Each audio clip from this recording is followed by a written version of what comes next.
변방에서 외치는 정치 소돌이 변정소 8화 방송 시작하겠습니다. 박수. 후보분들에 대해서 이렇게 얘기를 해봤는데 요거 간략하게 좀 한번 보시죠. 저는 참 기억나는 게 우리 이제 그 우윤택님께서 그 참 아프게 이게 컷오프 되셨을 때 그래도 이 문윤택은 컷오프가 됐지만 그래도 선거운동 과정에서 의미 있는 정책 공약들을 제시할 수 있어서 굉장히 좀 기뻤다라는 그런 얘기를 하셨지 않습니까? 뭐 반려견 뭐 이 의료 요 관련해 가지고도 요것도 하셨고 또 그 뭔가 금융 관련해 가지고 네. 뭐, 예, 또 이거 있었던 것 같은데 예. 혹시 후보들 공약이나 뭐 이런 것들 혹시 생각나는 거 있으십니까? 뭐 요즘 후보들 신문 아무리 봐도 뭐 저 와닿는 공약이 이거 하겠다 저거 하겠다고는 얘기는 많은데 예, 예. 그리고 뭐 정리가 잘 안 되더라고요. 네, 저희도 나도 뭐 뭘 하겠다는 건데 뭐 4.3하고 대표적으로 그래서 제2공항 이렇게 네. 기억이 나는데 내가 알겠습니다. 모두로 한 말씀 드릴게요. 예, 예. 4.3은 뭐 정명해야 된다고 정명을 외친 지가 언제입니까 이거? 뭐 정명 4.3의 이름을 이름. 바로 저는 이름 지은 지가 한 5, 6년 됐거든요. 네, 개인적으로. 이 자리에서 뭐라고 4.3 자주화 운동. 자주화 운동? 우리 제주도민 입장에서 네. 우리 힘으로 도를 네. 우리가 참여해서 도를 자주화 운동. 네. 외세의 개입 없이 하겠다고 하는데 못하게 해서 한 건 측면이 분명히 역사적으로 있는 거거든요. 4.3 자주화 운동 외에는 다른 대안 없어요. 이걸 민주화 운동이라고 할 겁니까? 무슨 저 혁명이라고 할까? 뭐라고 할까? 항쟁이라고. 항쟁 운동이죠. 운동. 항쟁 아니야. 우리 자주권을 회복하기 위한 운동이지. 자주권 회복 운동을 어디다가 항쟁을 합니까? 그래서 4.3 자주화 운동이다. 이렇게 지어라 저는 강하게 외치고 싶어요. 그러면 왜 이 말씀을 드리냐면 4.3의 정명이 필요하다. 사회적 논의가 필요하다. 이런 추상적인 뭐다. 당신이 생각하는 4.3에 대한 성격에 관련된 정의는 뭐냐. 나는 이렇게 생각하는데 논의가 필요하다 해야지. 그냥 4.3 정명의 문제는 사회적 논의가 필요합니다. 이러려고 국회의원 하는 건 아니거든요. 예. 화두를 던져줘야죠. 저는 과감히 던져요. 4.3 자주화 운동. 이거는 제가 전 4.3 유족 회장이라든가 관련자들한테도 개별적으로는 쭉 얘기를 했어요. 아무도 반론을 제기를 못해요. 자주화 운동이라는 이 명칭에 대해서. 반론을 하려면 반론이 있어야 논의가 되는 거 아닙니까? 예, 그렇죠. 제 하는 게 맞다라는 게 아니라 논의 시발점을 삼자는 거지 지금이라도. 근데 4.3 유족회도 토론회도 불러달라고 해도 불러주지도 않고. 제가 정당 그다음에 공항 문제 또 해야 돼요. 예. 또 4.3 이 얘기만 하면 또 한쪽만 편든다고 생각할까 봐.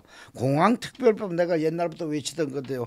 공항특별법에서 뭐 어떤 내용 담아야 된다라고 얘기하는 거 보니까 일단 시간이 짧은 건지 이 정책이 이해가 안 간다. 근데 4.3 특별법을 만드는 공항특별법입니다. 공항특별법을 내가 추진하겠다고 외친 지가 한 2, 3년 됐어요. 예. 그걸 어디서 따라했는지 안 했는지 모르겠습니다만은 왜 공항특별법이 필요하냐. 거기서 우리가 갈등이 극심하잖아요. 이 갈등을 어떻게 해소할 것이냐를 담아야 된다는 거예요. 이게 대원칙입니다. 공항특별법에 대원칙이고 그 다음에 환경에 파괴되는 부분을 어떻게 해야 될 것이냐. 거기 보상은 합리적으로 어떻게 할 것이냐. 이걸 담아야지. 이걸 빼고 가장 중요한 화두 추진해야 돼. 조속히 착공해야 된다는 데 대해서는 생각이 달라진 게 없습니다만은 갈등을 놔두고 조속히 추진하자는 얘기는 아니거든요. 그러면 여기 뭐 갈등관리위원회도 좋고 뭐 그다음 다른 위원회도 좋지만은 여기서 뭐 수기용 토론할 수도 있고 이렇게 갈등을 녹이기 위한 꼭 이걸 하느냐 마느냐 찬반을 놓고 수기형 토론만 해야 되는 건 아니거든요. 예. 갈등에 관한 관리 방안에 관해서도 토론 수기형 공론 조사를 해서 결론을 내릴 수도 있고 여러 가지 다양한 방법이 머리를 맞대면 있으니까 그 일반적인 가능성을 열어두는 법이 필요하다. 그다음 보상, 환경 이런 문제. 그다음에 제주도 자체의 균형 발전이 문제. 공항을 들어가면서 우리 서부 지역 어떻게 할 거냐. 재원이잖아요. 예. 이 재원 조달 제주도 자체에서는 못 하거든요. 그러면 공항하고 이렇게 불균형 때문에 반대하는 사람, 환경 때문에 반대하는 사람 여러 가지가 있잖아요. 뭐 반대 이유는 여러 가지가 있죠. 네. 이걸 녹여낼 수 있는 틀을 만드는 규정을 둬서 추진을 하면 그나마 조금 나아질 거 아니냐 이런 측면에서 얘기해야 되는데 이 4.3을 화두로 던지는 후보나 공항을 화두로 던지는 후보, 정책적 화두로 던지는 후보들이 그거에 대한 깊이 있는 고민을 한 게 아니라 디테일이 부족하다. 아예 이해력이 부족한 것 같다. 이래서 토론 자체가 무미건조하다. 아하. 이런 느낌을 받았다. 아하. 여기까지 말씀드리죠. TV 토론을 보면서 그런 느낌을 받았다. 저는 이제 똑같은 주제로 두 개를 다 얘기를 하면 4.3 부분은 사실은 좀 일부 극우나 엉뚱한 세력들이 지금 4.3 기본 정신들에 대해서 좀 왜곡하고 폄훼하는 이런 것들이 좀 제주도민들 가슴을 두 번 아프게 하는 일들이 있잖아요. 이걸 4.3 특별법을 통해서 강력하게 처벌할 수 있는 근거를 마련해야 된다가 난 더 먼저다. 정명은 제주도민 그러니까 4.3은 이제는 쉬쉬하는 혹은 예전처럼 남이 있는 피해 가해가 아니라 정말로 평화와 상생이 기본이 되어 있는 가장 모범적이고 정의롭게 해결이 되어 가고 있잖아요. 도민 모두의 것이 됐어요. 이제는. 그래서 뭐 더 그 4.3에 대해서 앞으로 조금씩 천천히 풀어가도 될 문제인데 이런 정말 악의적으로 폄훼하고 왜곡하는 부분들에 대해서는 좀 철저하게 좀 강력하게 좀 어떻게 제재를 해야 된다라고 하는 그 부분이 좀 우선적이어야 되겠다. 그다음에 이제 미국 문제 그 책임. 그다음에 사실 그때 당시 제 1차 책임이 이승만 대통령 아닙니까? 저는 그렇게 생각을 합니다. 근데 이승만 동상을 세우면서 왜 4.3 얘기가 자꾸 언급이 되냐. 이승만 동상부터가 제주도민 입장에서는 가슴 아픈 얘기예요. 그렇게 많은 사람을 학살한 주범인데 배후 주범이잖아요. 그 부분에 대해서 짚어봐야 될 부분들이고 두 번째 제2공항은 아까 이 변호사님 말씀의 전제가 제가 들을 때는 진행한다는 전제를 가지고 특별법을 얘기하는데 저는 그 특별법이 자기결정권, 도민의 자기결정권을 근거로 그래서 아까 중간에 갈등 얘기나 이런 부분들은 상당히 중요한 부분들이라고 보거든요. 환경 문제나 이런 부분들이 자기결정권을 중심으로 해서 뭐 수기형 공론화를 하든 어떤 식으로 하든 이렇게 하고 나서 뭐 주민투표를 하든가 뭐 그런 방식들이야 많겠지만 근데 진행할 걸 전제로 해버리면 그다음에 특히 저는 지금 서귀포 쪽에서 자꾸 모 후보께서 뭐 조기 강행 뭐라고 그러죠? 조기 착공 이거는 강제 수용하겠다는 건가요? 그 땅들 그 많은 땅과 그 넓은 토지들 그다음에 그 농사 짓는 그분들 그러니까 보상 문제라든가 합의 문제라든가 이런 것들이 사실 그렇게 간단한 문제가 아니에요. 강제 수용하면 빨리 할 수 있지. 네, 지금 그 조기 착공은 그 용어 자체가 적절치 않아요. 왜냐하면 저는 지금 그냥 기본 계획 쪽 나오지 않은 상황에서 기본 계획 고시되고 환경 영향 평가가 남아 있는데 어떻게 조기 착공을 하냐. 그러니까 그 발상 자체가 저는 환경 영향 평가도 2, 3년 걸려요. 고시도 그러다 보면 이번 20몇 회죠? 22대 국회가 임기가 다 끝나요. 맞아요. 어떻게 자기가 조기 착공합니까? 그 22대 국회뿐만이 아니라 그런 일정도 일정이지만 조기 착공 이런 발상 자체가 저는 정말 윤석열 정부다운 발상이다. 그러니까 도민의 뜻과 이런 거 이거 사실 아까 말씀하셨던 과정도 남아 있지만 저는 토지보상 문제 협의하는 것만도 수회가 걸릴 거라고 봅니다. 제가 찬성하는 입장에서 제가 용어를 선택해서 TV토론에서 하자면 제2공항 정상적 추진. 정상 추진. 정상 추진 이렇게.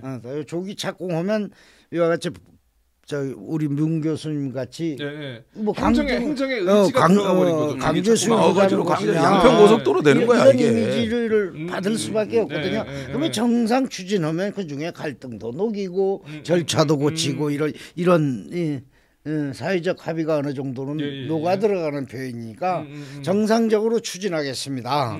이렇게 나오면 그러니까 정상 추진 말고 이런 건 어떻습니까? 원점 재검토. 원점 재검토는 원점에서 너무 멀리 떨어져 왔어요. 아니요. 그 사이에 이게 제대로 뭐 투명하게 공개된 것도 없고 그동안 조류나 뭐나 환경 영향 평가도 엉터리고 7, 8년이라는 국토부가 예측한 그 아까도 얘기했지만 그 인구수 예측도 다 어긋났고 그러니까 원점 재검토하면 딱 좋긴 하거든요.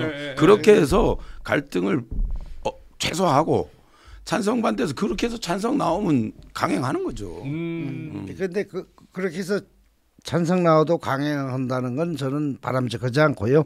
어쩐든 지금까지 8년이라는 세월이 흘러왔지 않습니까? 환경영향 평가도 됐고 지금 기본계획 교시도 눈앞에 되는 상황에서 원점 재검토 한다고 한다면 뭐 그 깊은 뜻은 이해 못할 바는 아니지만은 또 왜 원점 재검토냐 하는 또 다른 갈등 요인이 생길 것이 불보듯 뻔하거든요. 그러니까 지금 단계에서 우리가 갈등을 최소화할 수 있는 이런 방안을 고민하는 게 더 합리적이지 않느냐라는 생각을 제가 갖고 있을 뿐입니다. 네, 아무튼 알겠습니다. 저희 오늘 후보 얘기하고 그리고 공약 얘기를 좀 한 다음에 저희가 뒷부분에 이제 요즘 조회수 치트키라 불리는 조국혁신당 얘기를 좀 하려고 했는데 조국혁신당 얘기는 아까 전반부에 했기 때문에 아무튼 요거는 이렇게 좀 마무리를 해야 될 것 같습니다. 자, 조국혁신당 한 말씀만 더 끝나서 더 하실까요? 한 말씀만 더 드리고 이 조국혁신당이 아까도 말씀을 드렸습니다만은 뜨는 이유가 참 가슴 아픕니다. 딱 한 말씀만 드리죠. 왜 가슴 아프냐면 기존 국민의힘 여당이나 그다음 이재명이 야당인 민주당이나 국민들이 마음을 얻지 못해서 조국혁신당이 뜨는 측면이 분명히 있거든요. 이건 기존 정치권이 반성해야 됩니다. 조국 대표에 대한 호불호를 떠나서 왜 이런 현상이 일어나느냐. 그러면 여당과 야당이 정치의 실패를 반증하는 결과거든요. 이 말씀은 꼭 드리고 싶습니다. 네, 알겠습니다. 동의하십니까? 예, 그 부분도 사실 일정 부분 동의하고요. 사실 권력이라는 게 본성상 사유화하려고 해요. 권력을 얻으면 사유화하려고 해요. 그리고 나쁘게 쓰려고 해요. 자기는 자기 눈에만 정의로운 것이고 대상은 이게 나쁘게 쓰이는 거거든요. 사유화가 된다. 지금 이미 국가 권력이 사유화가 됐어요. 검찰, 정치검찰 소수들에 의해서 윤석열이 VIP면 VVIP가 김건희고 VVVIP가 천공이잖아요. 그 일당에 의해서 그 밑에 허수아비가 이제 한동훈이고 이런 속에서 국민들이 아예 욕하다 지쳐서 정말 생활에 시름시름 앓다가 지쳐서 이제 정치 관심마저도 싫은데 여기에 시원하게 조국혁신당에서 정권 심판을 정말 투명하고 단순하게 뭐 딴 거 안 섞고 딱 이렇게 꺼내서 그런 부분들이 샤이 반정부 그 국민들의 환심을 그 관심을 샀다, 애정을 받았다라고 보이는 것이고요. 그 민주당이 21대 때 보여준 부분에 대한 분명한 국민들의 실망은 있어요. 인정을 하는데 그럼에도 불구하고 조국혁신당만 갖고 가지고 갈 수가 없으니 민주당이 맏형 역할을 잘해주길 바라는 것이고 그렇죠. 조국혁신당과 연대해서 200석을 넘겨야 되겠다. 200석을 넘기면 개헌저지선을 뚫어야겠다. 그렇죠. 그리고 탄핵도 시도해 볼 만하다. 그다음에 200석 넘으면 엄청난 일이 벌어지는군요. 조기 종식이 되거든요. 왜냐하면 이게 완전히 무력화가 돼요. 거부권 행사 못하죠. 거부권 행사에도 재의결하면 돼요. 거부권 행사 못하죠. 그럼 실제 대통령이 그 대통령을 따르는 세력 국민의힘에서 할 수 있는 게 없어요. 그렇게 되면. 근데 이게 애매해 버리면 지난 21대하고 똑같아요. 150, 160석 가지면 해도 거부권. 근데 거꾸로 국민의힘이 150석을 가져버리면 이제는 전횡이 되죠. 그래서 최소 150석은 넘기긴 해야 되는데 저는 그렇게 갈 바에는 200석을 넘겨주시라. 그래서 조국혁신당 뭐 그 우리 그 비례위성정당 더불어민주당 해서 200석 200석을 넘겨주시라. 연대해서 모든 그 범야권이 연대하면 200석을 넘길 수 있게만 해달라. 200석. 라고 하는 게 제가 국민 여러분들께 간절하게 바라는. 150석은 의미 없어. 만들어 주실 거면 200석은 만들어 주십시오. 그렇죠. 이런 의미였군요. 그렇죠. 200석에 대해서 한 말씀 드려야 되겠네요. 200석을 넘어가면요, 이 의회 독재가 반드시 생깁니다. 의회 독재. 의회 독재. 이 의회 독재가 휘두르는 가장 큰 칼이 개헌이거든요. 개헌. 탄핵이 아닙니다. 개헌입니다. 개헌. 그다음에 뭐 대통령 거부권을 무력화시키는 이런 것이 아니라 개헌을 하면 임기 단축 얘기도 나올 수가 있는 거거든요. 그러니까 이렇게 하면 나라가 총체적으로 흔들린다. 그래서 지금보다 더 흔들리겠습니다. 여당과 야당이 균형을 이루는 게 더욱 우리 중요하다. 대한민국 발전을 위해서는 중요하지 않느냐. 거기서 차근차근 대화와 타협의 정치를 여당이든 야당이든 배워라. 김건희 여사가 VVIP면은 저기 이재명 부인은 김여경 여사는 그거 뭐 돈 10만 원 쓴 거 가지고 기소하는 검찰이 무슨 뭐 돈 10만 원 쓴 게 문제가 아니라 이렇게 표현하면 국민들이 실망을 하십니다. 이 돈이 10만 원이든 만 원이든 공금이냐 사금이냐가 중요한 거 아니겠습니까? 국민들이 그렇게 바라보는 점 좀 이해를 해주셨으면 감사하겠습니다. 그러니까 그러면 또 이제 검찰의 선택적 기소와 선택적 압수수색이 나옵니다. 선택적 압수수색. 근데 그 얘기에 앞서서 아까 제가 그 말씀을 드리려다 만 게 그 권력 사유화 얘기를 했던 이유가 이거를 사유화하지 못하게 하는 것이 정치의 역할이거든요. 권력은 본능적으로 사유화하려고 하는데 이거를 못하게 하는 게 정치의 역할인데 체제로는 안 돼서 조국이 뜨고 있다. 저는 이렇게 그러니까 그런 정치의 역할을 국민들이 지금 바라는 것이고 그 얘기를 제가 이제 하려고 했던 알겠습니다. 것이고 그다음에 또 한 가지는 이게 아까 그 변호사님 말씀에서 여당이나 야당이나 비슷해졌을 때가 민주주의 발전한다. 이거는 보편적일 때이고 지금같이 아무 생각 없는 대통령과 아무 생각 없는 여당이 있을 때는 어떤 문제가 있냐면 여당에서도 자기네가 간절하게 해야 될 일이 있어야 돼요.